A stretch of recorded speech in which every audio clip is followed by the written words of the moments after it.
Hello viewers, अस्सलाम वालेकुम। आज हम पढ़ने जा रहे हैं चैप्टर नंबर 2 काइनेमेटिक्स का न्यूमेरिकल नंबर 2।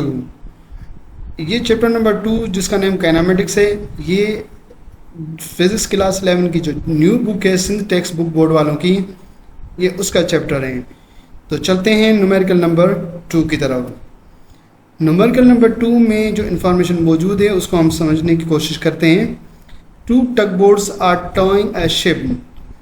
दो छोटी बोट्स हैं, वो एक बड़ी बोट को जो है वो क्या कर रही हैं, खींच रही हैं। फॉर एग्जांपल हमारे पास ये बड़ी बोट है और इसको दो बोट्स जो है वो क्या कर रही हैं, खींच रही हैं। ठीक है, एक बोट हम कहते हैं छोटी बोट ये है और दूसरी छोटी बोट ये है।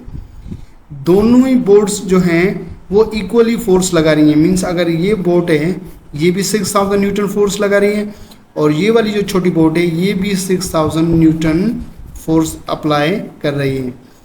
And the angle between the rope, means इस रोप और इस वाले रोप के दरमियान में जो एंगल है वो एंगल है 60 degree. Calculate the resultant force on the ship. क्या कैलकुलेट करना है? अब इन 6000 न्यूटन ये बोट लगा रही है, 6000 न्यूटन ये बोट जो है वो टग बोट जो है इस बड़ी बोट के ऊपर फोर्स अप्लाई कर रही है। दोनों की रिजल्टेंट फोर्स क्या होगी वो हमें रिजल्टेंट फोर्स हमें क्या करनी है, फाइंड आउट करनी है। तो सबसे पहले हम डेटा की तरफ चलेंगे। तो डेटा हमारे पास क्या है, अब दो टग बोट्स हैं, इसका मतलब है दोनों इक्वली फोर्स अप्लाई कर रही हैं। तो हम कहते हैं कि एक टग बोट के लिए F1 वो 6000 न्यूटन है, ठीक है, और दूसरी टग बोट वो भी उतनी सेम फोर्स अप्लाई कर रही है बड़ी शिप पर। तो F2 इक्वल टू 6000 न्यूटन।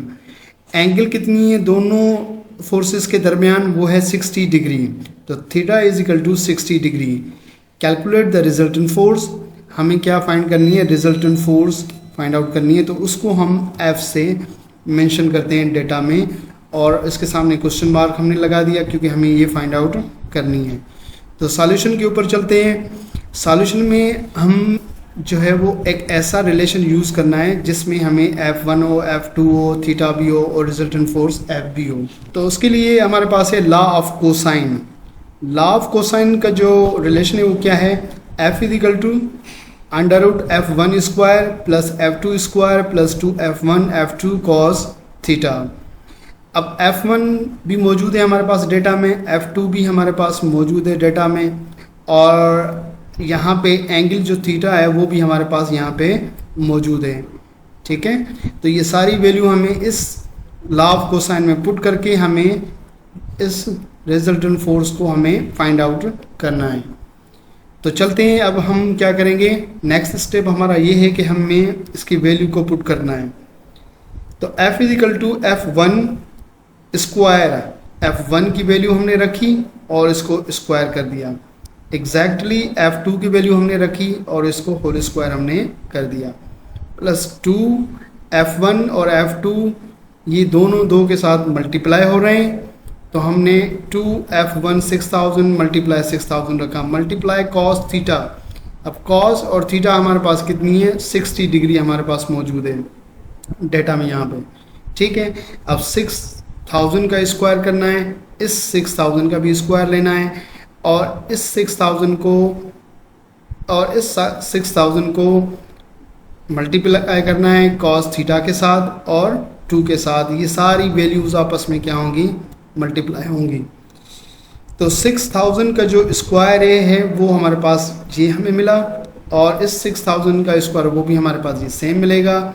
इस पूरे को हमने जब मल्टीप्लाई किया तो वो हमें ये आंसर मिला, और cos 60 की डिग्री की जो वैल्यू है वो है 0.5। हमें क्या करना है कि इन सारी वैल्यूज़ को जो है, इन दोनों वैल्यूज़ को जमा करना है।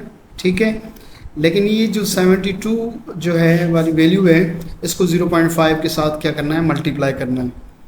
तो जब हम इसको मल्टीप्लाई करेंगे तो हमारे पास ये आंसर हमें मिला, और इन दोनों को हमने जमा किया, इस दोनों को, तो हमारे पास जमा करने के बाद हमारे पास ये आंसर हमें मिला। ठीक है, अब नेक्स्ट स्टेप ये है कि इस वाली वैल्यू को और ये वाली कंप्लीट वैल्यू को जमा करके हमें इसका अंडर रूट निकालना है, और जमा करने के बाद हमारे पास हमें ये आंसर मिला। अब इसका क्या करना है, अंडर रूट निकालना है। अंडर रूट हमारे पास क्या आया 10392 न्यूटन, ठीक है 10,392 न्यूटन हमें रिजल्टेंट फोर्स मिली। किसकी रिजल्टेंट फोर्स, जब दो टग बोट्स छोटी बोट्स जो हैं एक बड़ी बोट को जो खींच रही थी तो उसमें जो रिजल्टेंट फोर्स जो है हमें निकालनी थी जो कि हमें मिली है 10,392 न्यूटन। आप ये आंसर यहाँ से भी आप वेरीफाई कर सकते हैं, ये बुक का आंसर है, ठीक है। तो दोनों आंसर जो है वो सेम है। Thank you very much. I hope कि ये लेक्चर भी आपको समझ में आ गया होगा। तो अगर आपको कन्फ्यूजन है तो आप कमेंट बॉक्स में इसको मेंशन कर सकते हैं। थैंक यू, अल्लाह हाफ़िज़।